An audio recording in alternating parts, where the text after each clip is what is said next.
She challenged the world. She responded when she was provoked. And when she showed the world what Bhartiya Nari is. She was not just a Bhartiya Nari or Indian woman. She was indeed a great ruler. A ruler who showed the history that with the commitment to one's dharma and one's nation, what is the level to which she can raise her achievements. She was the first ruler, I am not telling queen, she was the first ruler in India who was very clear that Atmanirbharata, self-sufficiency in arms and ammunition is unavoidable if you want to defend colonizing forces.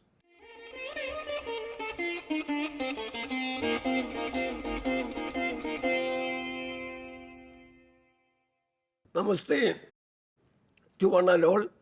मैं इस मौके को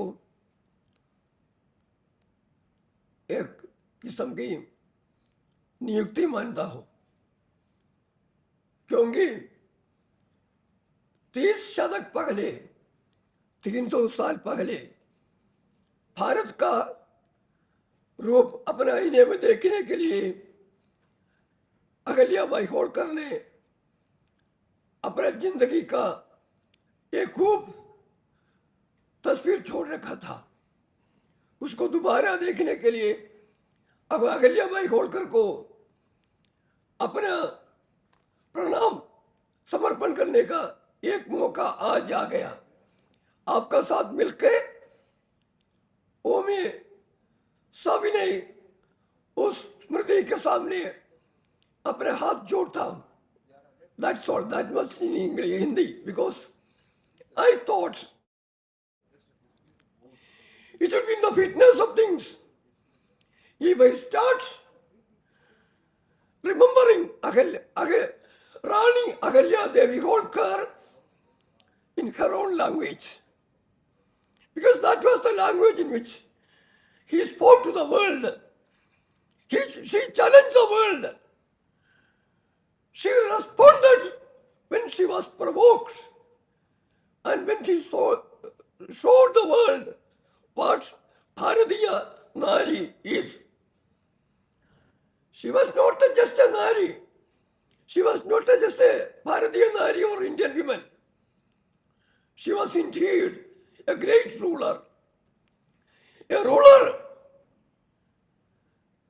who showed the history that with the commitment to one's dharma and one's nation, what is the level to which she can raise her achievements.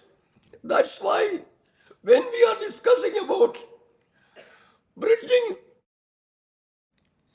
traditional wisdom and modern innovation for Vikasit Bharat, that is the topic of our seminars. Traditional wisdom and then modern innovation. Innovate, विरासत और विकास, विरासत और विकास. And Rani Ahilya was very particular about both.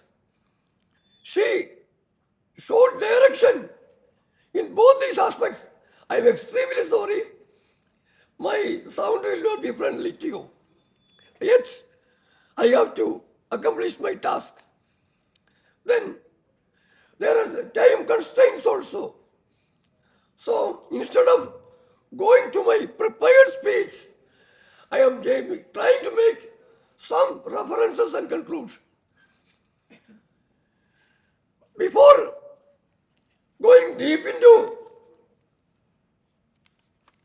Ahilyabai Holkar, I would draw your attention to a memoir prepared in 1830. It was titled A Memoir of Central India, including Malwa and adjoining provinces. It was prepared by Sir Major General Sir John Malcolm. Then what is the relevance of this? This particular memoir of 613 pages were prepared by that British person just 30 years after the period of Rani Ahilyabai Holkar. Why it was prepared? That is a very important question. I want to share that with you. By the end of Ahilyabai Holkar's regime, successful invasion of English colonialists started.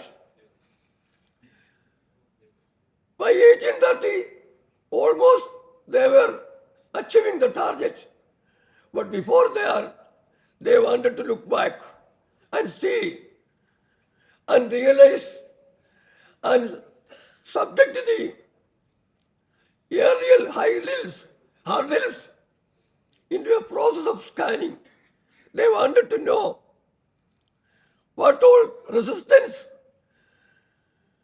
we had to face from Indians, especially Marathas, before accomplishing the task of colonizing India. Then they started reading and understanding what was the Holkar kingdom's contribution there. And then there was an outstanding woman queen, Ahilyabai Holkar.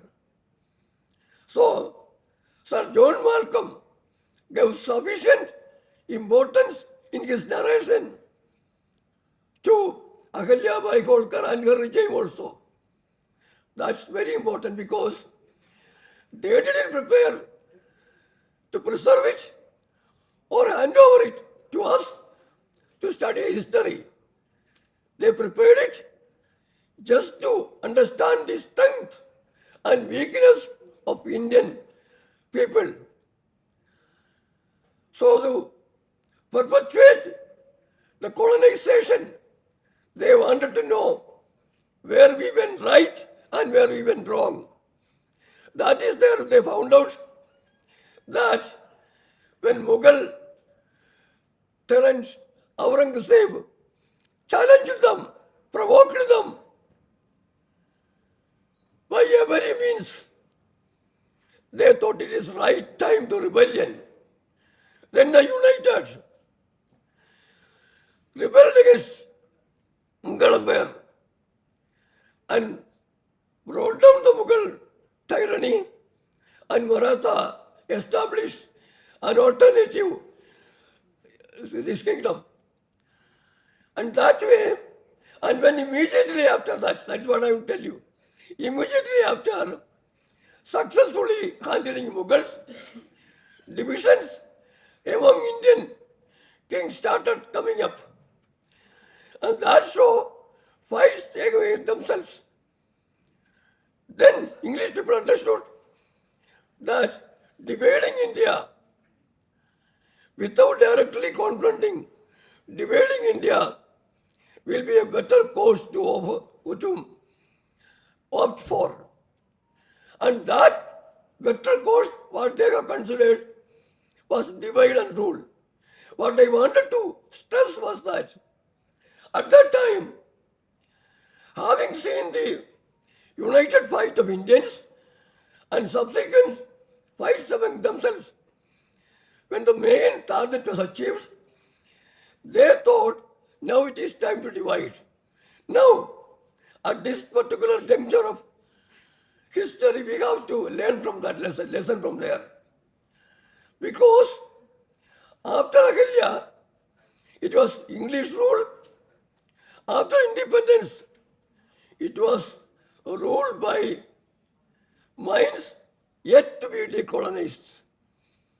So what happened was, the task left unfinished by Ahilyabai Holkar was restarted. So that task left unfinished by Ahilyabai Holkar was restarted by Narendra Modi in 2014. Then, now we have to understand, just like what Sir John Malcolm did, we have to learn from history. We have to learn from history where we achieved tasks successfully and where we went wrong. For such an exercise, a deep and extensive study of Ahilyabai Holkar's regime is a must. When I am telling this,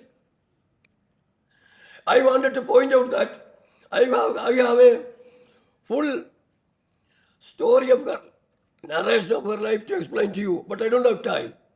So what I am telling is that what were her contributions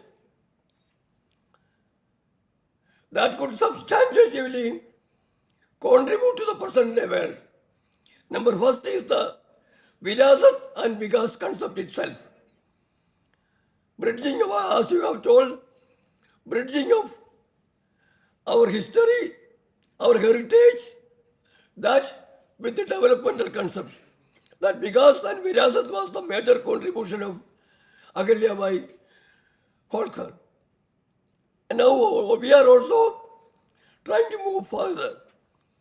Just see the way in which when she had to create a new city, Maheshwar it was named, Maheshwar.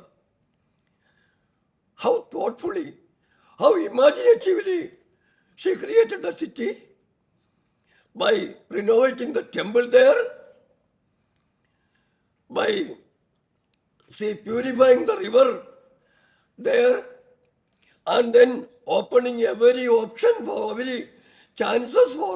for sustainable development, taking into account the need of the nature, animals and everything. On the other hand, she encouraged the industry, especially textile industry, Maheshwar sari, even other industries also. And then she knew that that is not sufficient. Then she did another job. That was to see that temples, remember temples destroyed by Mughals, got her attention. She started renewing them at Kashi, Somnath, everywhere. It is told that she had reconstructed or supported more than 1100 temples. 1100 temples. And there also the message was very clear. When Somnath was reconstructed, it was after 8 or 9 times of attacks destroyed. It was reconstructed by Ahilyabai. She saw to it that the Garbhagriha and the idol were placed in the basement. She was expecting another probable attack. So she wanted to save that. So the Garbhagriha of the temple at Somnath was placed in the basement itself. It's a clear message. And then another thing, when she went to Varanasi, I don't know whether actually she went or not, because she never used to move out of Indore. Sitting at Indore itself, she managed everything. Then what she did was, that you know that Gyanvabi structure, that structure was constructed after destroying Kashi Vishwanath temple. So what Ahilyabai did was that she constructed a small temple within 50 square yards, 50 गज में छोटा सा जगह पे मंदिर बनाया था. He came and asked her, why did you do that? Why did you construct that temple in front of that Gyanvabi in a very small piece of land? Her reply was very clear, straightforward. She replied, I don't want to stop it here or there. I want to see that generations to come should remember that this Ganwabi was destroyed. And that message should inculcate the spirit of reviving Hinduism to the generations to come. So her message is very clear. I don't want to take much time. And then you remember another thing. I told 1100 temples. I would say that if you spread an Indian map here, and then you go on marking the temples which were renovated or had to renovate by Ahilyabai Holkar, if you go on marking those temples on that Indian map, you will not find any particular place, any region avoided. Because every region, from west to east, from south to west, south to north, everywhere her attention reached. That was Ahilyabai. And then I am coming to another topic. I don't have much time. Then she promoted literature. She promoted even art, music and everything, skill and everything. One thing you may have to remember. Once a poet came to her and then he asked for an opportunity to present his poetry before her. He started reading out that poetry. That poetry was full of praise for Ahilya Devi. Then she told, after hearing it, listening to it, she gave him a present and then told him, may I have your attention for another thing? He said, okay. Then she told that, I am going to do one thing. She called her servant, asked him to take that piece of poetry, go to river Krishna. And she wanted to see that that poetry is immersed in the river.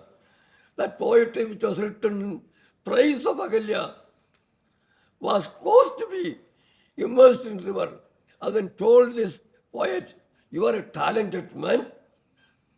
Don't waste your time by making poetry like this to praise kings and queens. You write something about Vishwanath. You writing something about God Almighty. That's what you are supposed to do. That will enlighten the world. People started praying God using that poetry. So you turn your subject, you change your subject. Poet was influenced and inspired. After that, he never wrote anything other than Almighty was a subject of poetry. That is one thing. And then I am coming to the side of Vikas, that you call development. Virasat I have tried to explain. Then Vikasanam. Development. I would say that modern Indian concept of development, if it could be sourced to any historic incidents, that our present day concept of development, that could only be sourced from Ahilya Devi Holkar's time. Simple 3 or 4 things. Defense. Defense. She knew, she tried successfully how intelligence collection could be and should be. She showed the world how deterrent your defense strategy should be. She showed the world she can very well fit into the situation of combat also. Direct fighting. There also she was prepared. And she has showed even how tactical withdrawal is to be adopted and surgical strike later on to see that the enemy is crushed. That too she has told. And then another thing, she told the world how to have the foreign cooperation. Because of the time constraints, I am telling only one second incident. She had to make you, the other kings, they used to invite English military officers to train these military men. And then those Englishmen were given maximum respect or freedom. But what she did was, she called one American military officer, J.P. Boyd, told him that you take my person to Pune, train them there. I will give this thing, every equipment, uniform, arms, ammunition and everything. You train him there, you will be paid for your job. You will have to take an oath.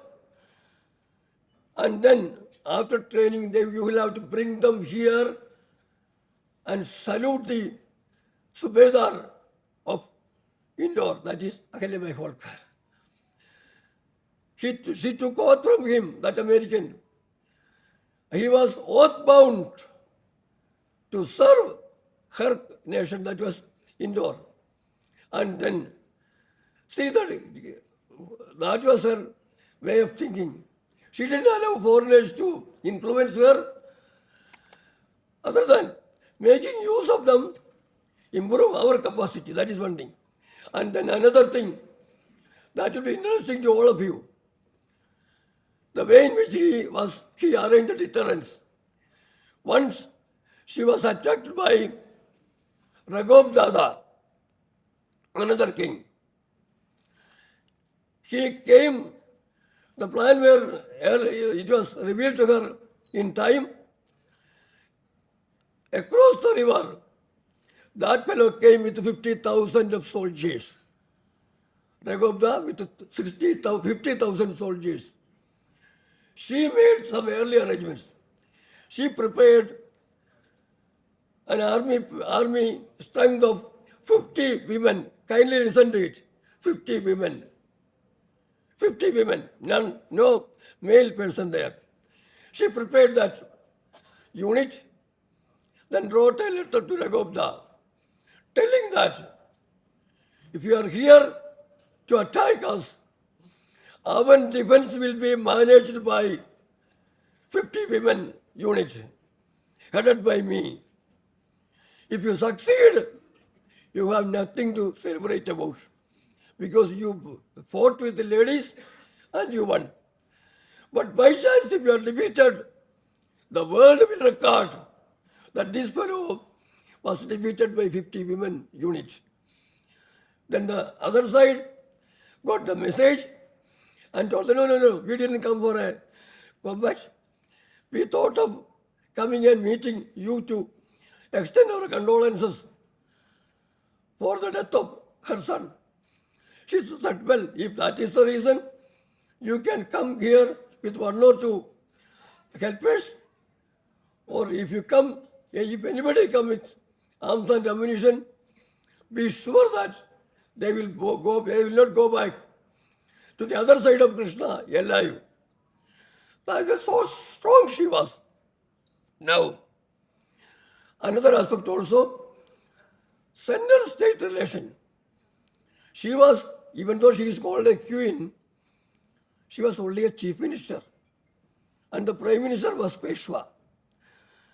And you can just go through the history to understand how positively she had and her father-in-law, Ahilyabai Holkar, managed the interstate relations in such a way, and that came a starting point, inspirational point for Narendra Modi to speak about and practice the cooperative federalism. And then in the case of healthcare and every field, Ahilyabai Holkar, showed how an effective ruler, even though she said, another thing also I want to take 1 minute, nothing else. From the British, I told about the British historians writing. There are very one important thing we have to note. During those days, neither Ahilyabai Holkar nor Malharao Holkar, who was her father-in-law and who began the Holkar kingdom, none of them were from the Kshatriya or the upper caste. Both of them were from the shepherd caste.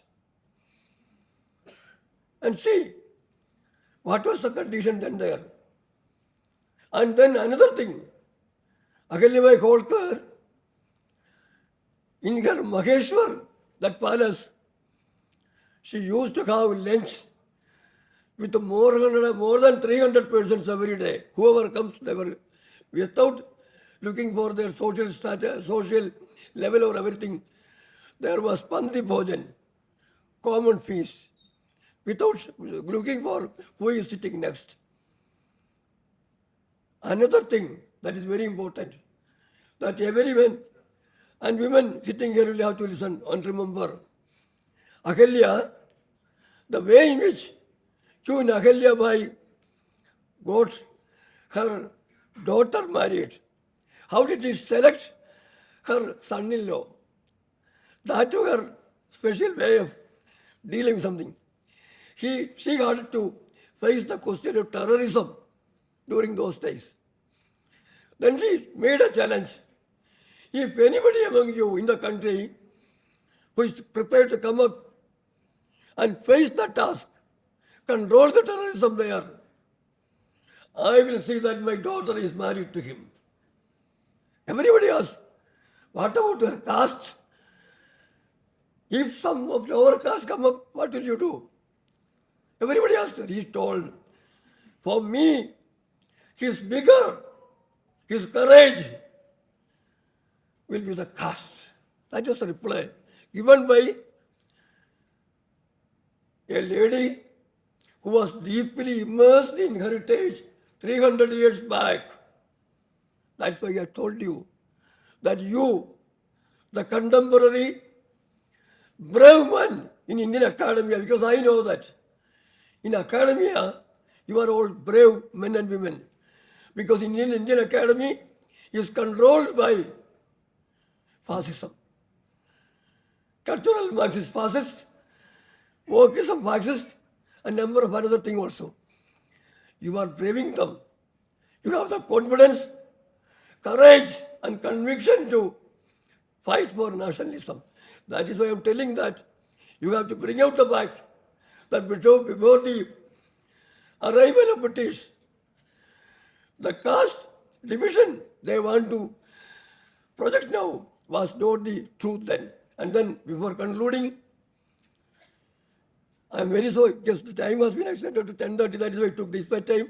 Otherwise, I was very particular to complete by 10 o'clock itself. Anyhow, before completing, I just wanted to tell you what others told about Queen Ahilyabai Holkar. Joanna Belli, in 1849, she is a Scottish poet. She wrote in 1849, for 30 years, her reign of peace, the land in blessing did increase, and she was blessed by every tongue, by stern and gentle, old and young. Yeah, even the children at their mother's feet are taught such homily remain to repeat. In later days, from Brahma came to rule our land a nobledom. Kind was her heart, and bright her fame, and Ahilya was her honored name. This poetry was written in 1849. I don't want to explain that because it is very clear. And then John K. British historian. He was born in 1941. He wrote about Rani Ahilya, the philosopher queen, the philosopher queen. And then he added, Ahilyabai Holkar, the philosopher queen of Malwa, had evidently been an acute observer of the wider political scene. And that is why she has clearly warned another kings to beware of English people. That I didn't explain. Then Annie Besant, Jawaharlal Nehru, they have all recorded their appreciation of Rani Ahilyabai Holkar. Now, I don't want to take any much time. Only one thing I want to tell you is that, see, after at least 1 year, especially in India, all who doesn't know about Queen Ahilyabai Holkar should be given some understanding about her. Everybody, even at their limited space, should start explaining, understanding and explaining what Ahilyabai Holkar was. That will be a great task. That will that will take you towards further heights. That will make you capable of achieving the task of Atmanirbhar Bharata. When discussing about defense, I forgot to tell one thing. She was the first ruler, I am not telling queen, she was the first ruler in India who was very clear that Atmanirbharata, self-sufficiency in arms and ammunition, is unavoidable if you want to defend colonizing forces. That is why she has started a factory to cater her artillery, to bring all the arms and ammunition for the purpose. So in every way, her contribution was immense. And that's how a young child of 8 years, 8 साल का बच्चा था, when she was spotted by Bajirao first at that Mahadeva temple, he got the point that here is a child given by the Almighty to see the further development of the country.